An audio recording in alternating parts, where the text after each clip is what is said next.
Good morning. Can you hear me at the end?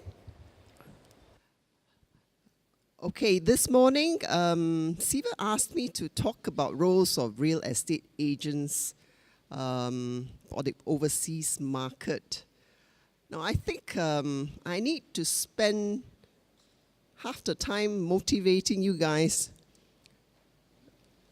towards this direction because I think most of you cater to the local market. After all, 90% of properties sold are to Malaysians. And if I were to go straight and tell you what you have to do to get the overseas market, you'll say, oh no, it's a lot of work. Why should I do it? I think, let's just put it this way. Malaysia is moving in a new direction.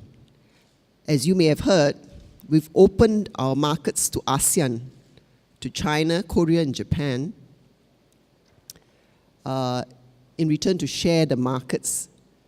Now, there would be foreign agents also coming to Malaysia, and they would be competing with you eventually.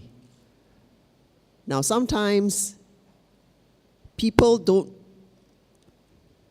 push themselves until they find that their lunch is taken from them as well, you know. So it could be your lunch and your dinner if you don't work to that direction.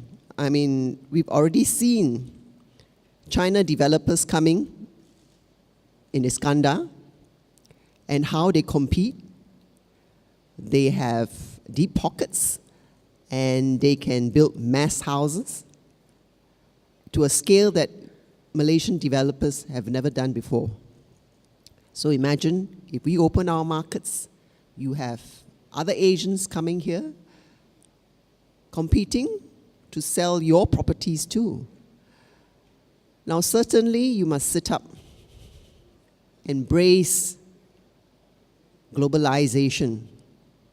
You cannot prevent it, it will come to us. A second motivation factor is I know many top developers have great regard and would hire an agent who can sell well in foreign markets.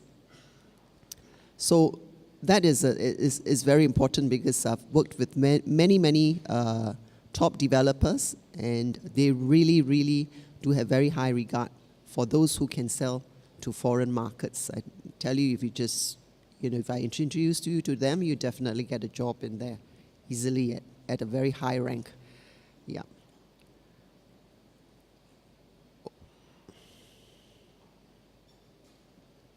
How do I turn the slides? Huh?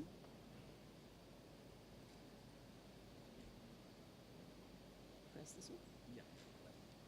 Doesn't seem to be working.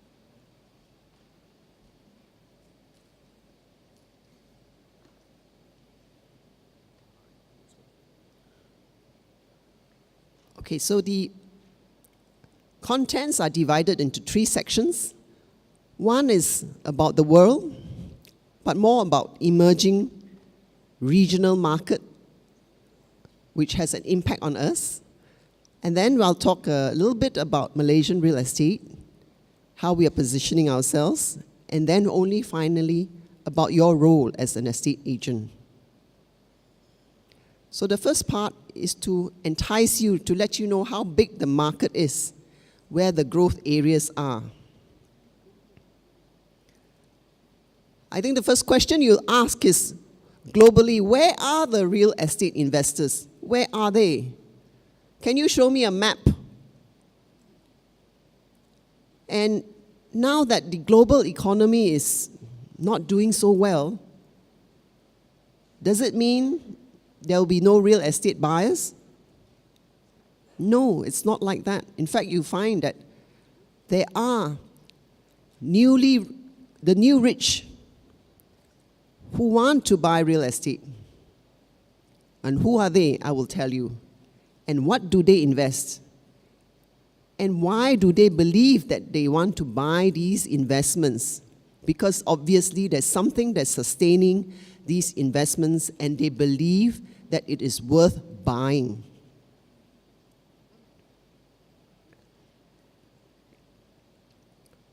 Now, if you look at these three large circles,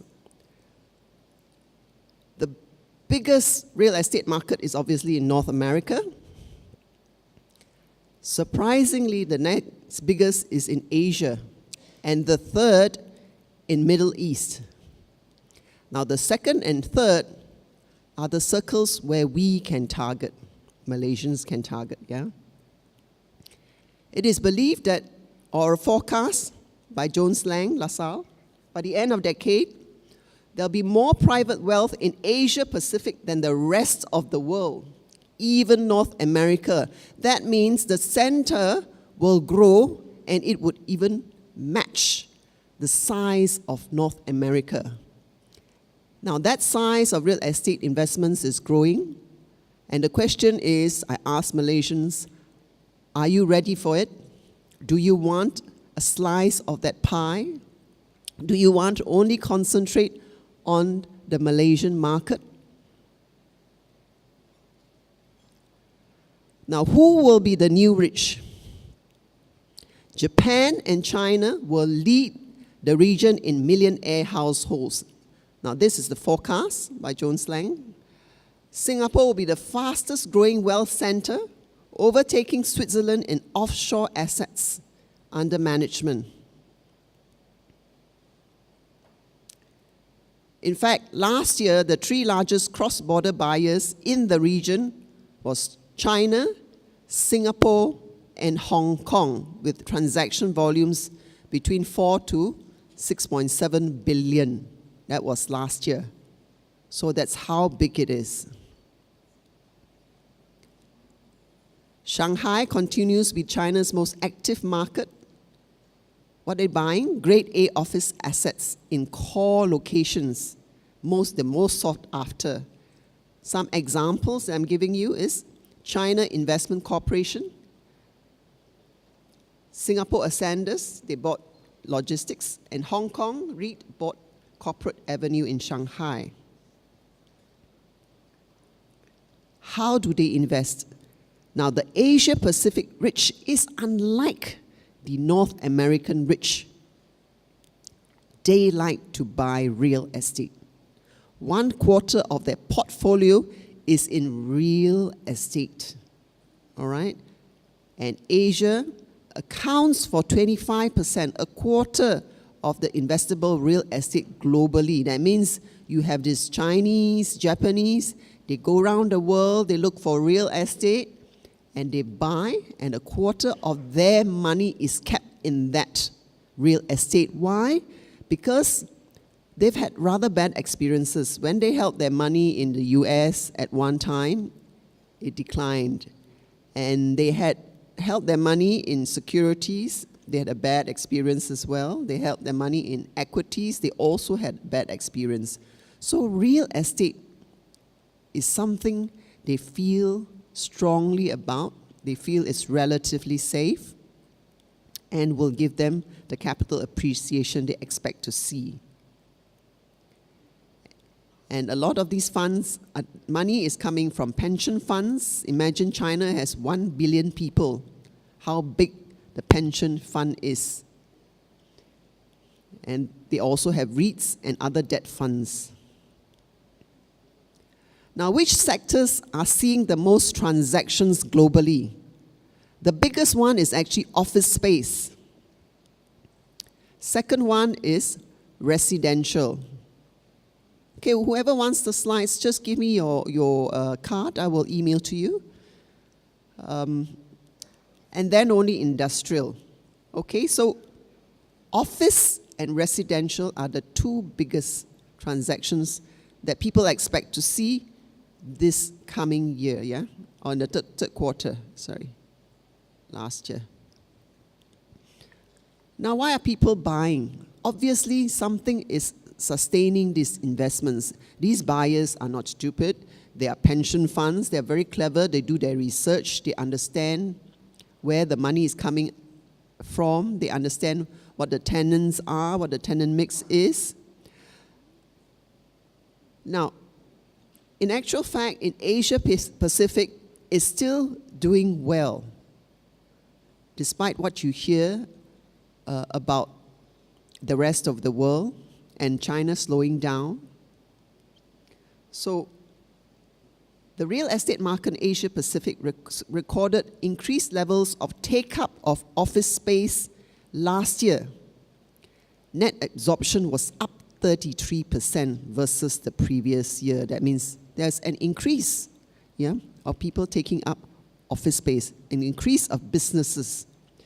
Now, the demand for office space is coming from domestic companies growing in their home countries based on service sectors, including technology and finance. Of course, overall for the year, the transaction volumes for 2015 in Asia Pacific was on par. That means there was no difference if you use the same currency. But if you translate it into US currency, it would appear that it's a drop of 10% because of the depreciation in our currencies in Asia Pacific. Now, how is office space faring? You'll be surprised. Cities in Asia Pacific, China's 5 biggest, India's 4 cities, Tokyo and also Osaka, they all see increases in net absorption rate. Okay, so I've shown you how big the market is and where the growth of the new rich is coming from. Now let's go to our Malaysian real estate, Now, who are the foreign buyers for Malaysian property? And I will give you a case study of MM2H. And I would like you to decide who you want to serve. So you have to choose, So the bigger buyers of Malaysian properties, expatriates, obviously, MM2H applicants, parents of foreign students, medical tourists, and also foreign companies. Now, I'll just go into MM2H more because I have more statistics on that, simply. Now, if you look at the participants of MM2H, it's been doing relatively well. There's a general increase in MM2H participants, except for perhaps a few years. Sometimes, you get bad news like the MAS and SARS or things like that, so that does affect. But overall, the trend will still be positive.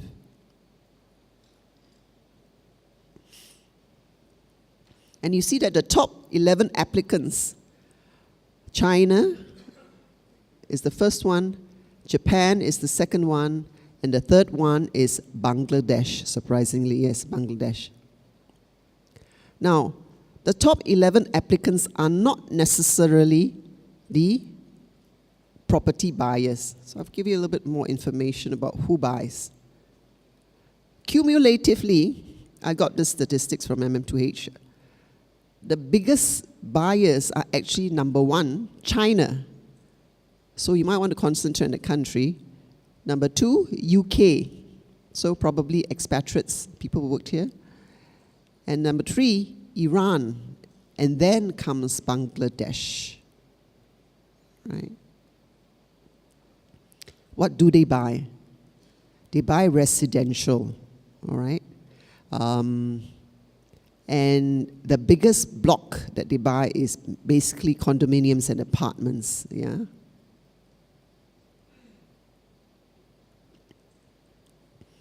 Now, who would you like to serve? Of course, you could look at this market size. Surprisingly, MM2H is not the biggest market size. The biggest would be healthcare and expatriates, So say, for example, if you choose expatriates, you might want to set up a blog or go into their expatriate website and introduce yourselves, get involved with them in their activities.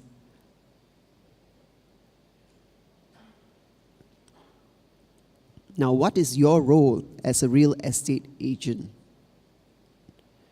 There are obviously many challenges that you have when you're selling to a foreigner compared to when you're selling to a local guy. Because I find the most difficult part is to build and maintain that trust level across the border. That's the most difficult part. Yeah, because you are not with them. And when I bring developers with me overseas,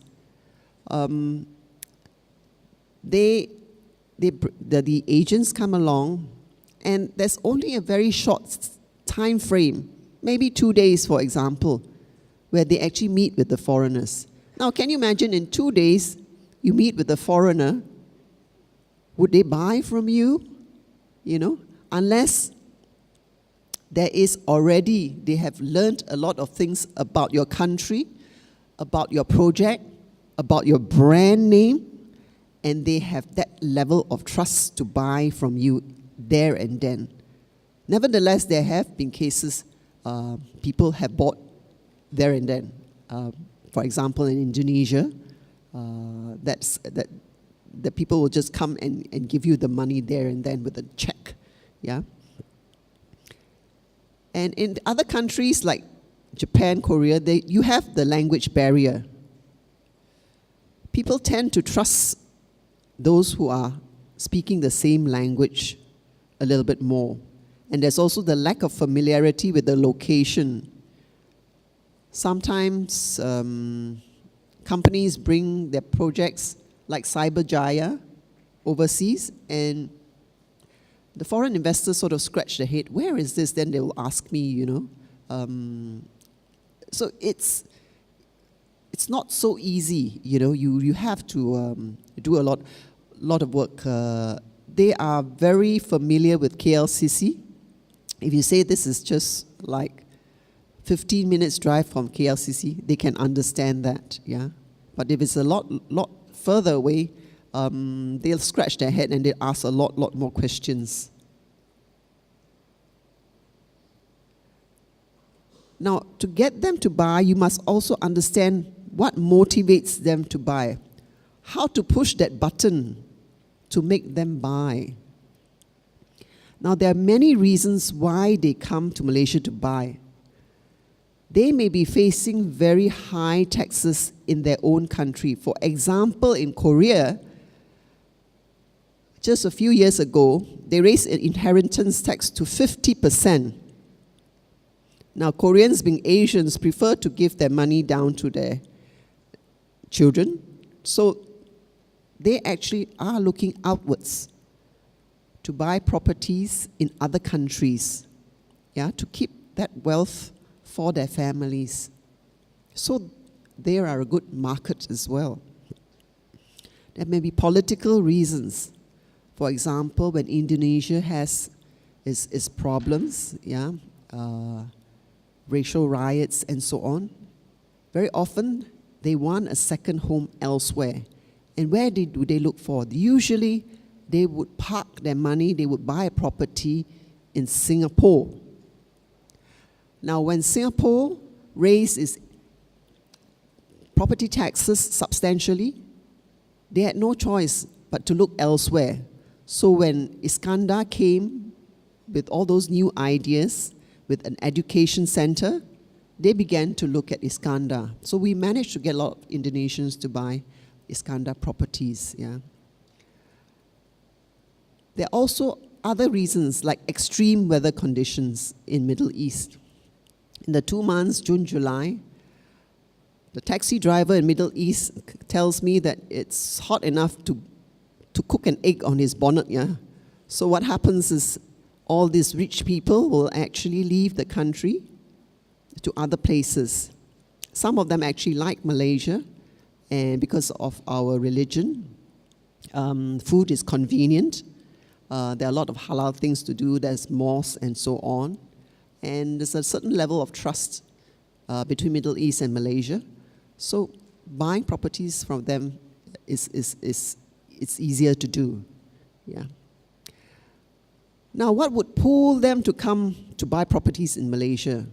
Trophy assets, assets that are, say, overlooking the KLCC, for example, the Binjai.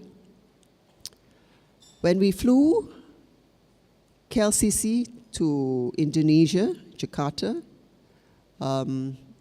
there were actually 4 purchases of properties of the Binjai. Mind you, Binjai is 10 million each. The penthouse is 50 million. So there's interest. It doesn't mean if you sell them cheap, they'll buy. No.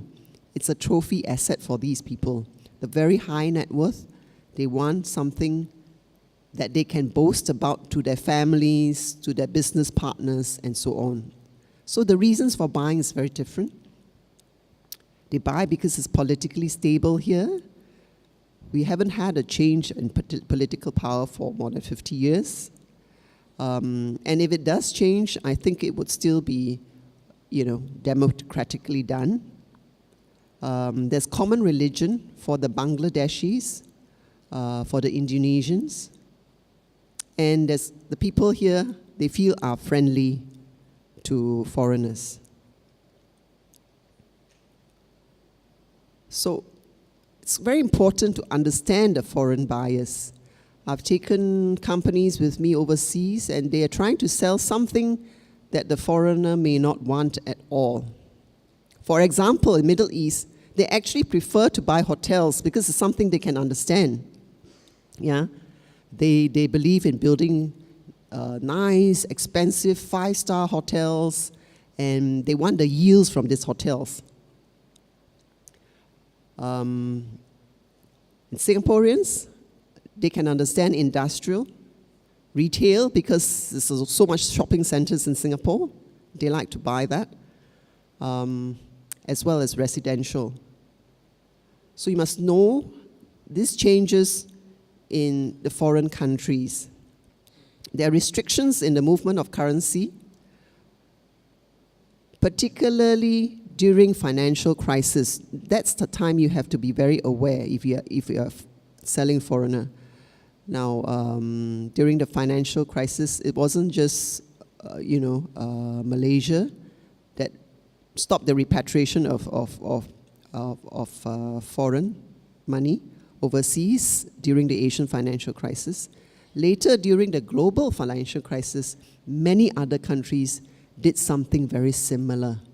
Korea was one of them. So you need to do this because you need to beat the competition, not just here, but the competition you will face with the other people selling to them back in their country.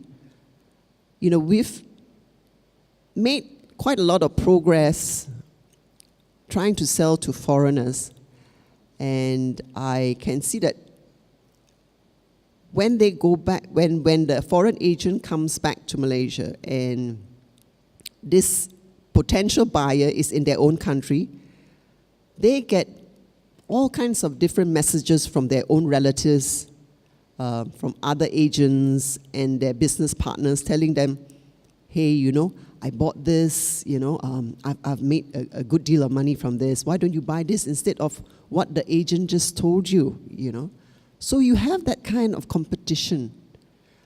Yeah.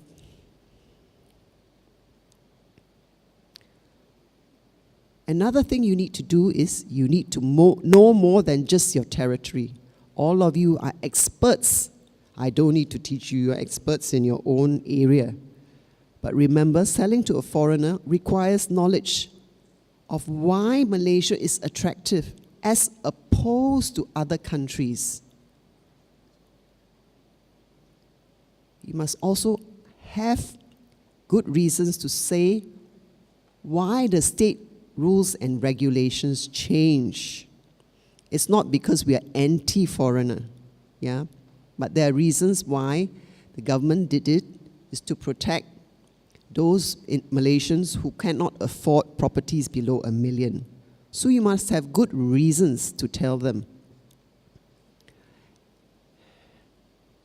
And you must also understand what are the different possible, what are the different tax matters, as well as the banking preferences for foreigners. How to be knowledgeable? One is to read and research widely.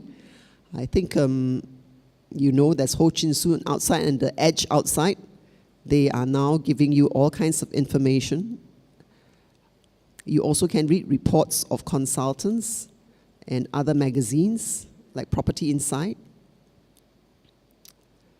Now, we are giving this away free.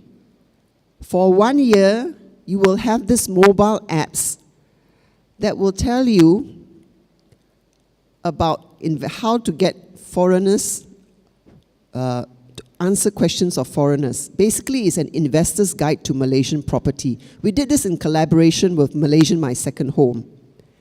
And it is translated in Japanese, Korean, and Chinese. Please make use of it because it's only going to be there for 1 year, all right?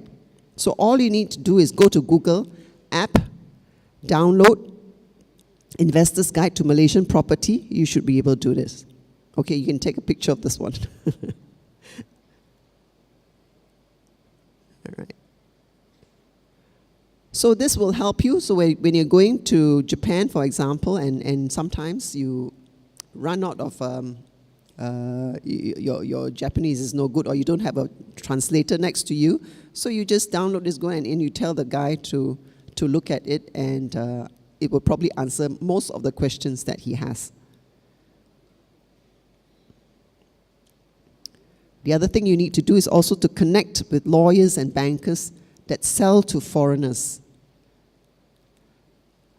Because not all bankers give the same terms to foreigners. Yeah, Singaporeans, surprisingly, is in favor by bankers. They give better terms to Singaporeans than other countries. You can connect with expatriates. You might even want to consider working under foreign agencies to gain experience and contacts. I just give you an example of what foreigners ask. You may be asked how to apply for MM2H, for example, if they've bought a property. And there's very common misconception. For example, you don't have to be an MM2H to own a property in Malaysia, and you don't have to own a property to succeed as an MM2H applicant. And they always ask me whenever I go overseas. So, final slide is, now, the role of a real estate agent that sells to a foreigner is bigger than that of one that sells to the local market. It's very much expanded role. You need to invest time in knowledge. And if you don't have the knowledge, then maybe you need to connect with people who have that knowledge. Yeah, because you need to build that trust in the foreigner. Imagine you meet the foreigner and you tell him things that is not true, and then he goes somewhere else and then he speaks to an actual lawyer and banker and he finds out, hey, this agent was lying to me. Say, what kind of feelings would he have for you, you see? So you have to know your subject well. You can also work in a team. You work with bankers, you help them by giving them business and lawyers, and in return, they will also give you business. So you can work co-partnering with them. And maybe you need to pay tuition fees. You may consider, in times of a slowdown, maybe you want to consider doing MM2H yourself, or you may want to work with foreign agencies and possibly co-broke with them. Okay, and that comes to the end of my presentation. Thank you very much.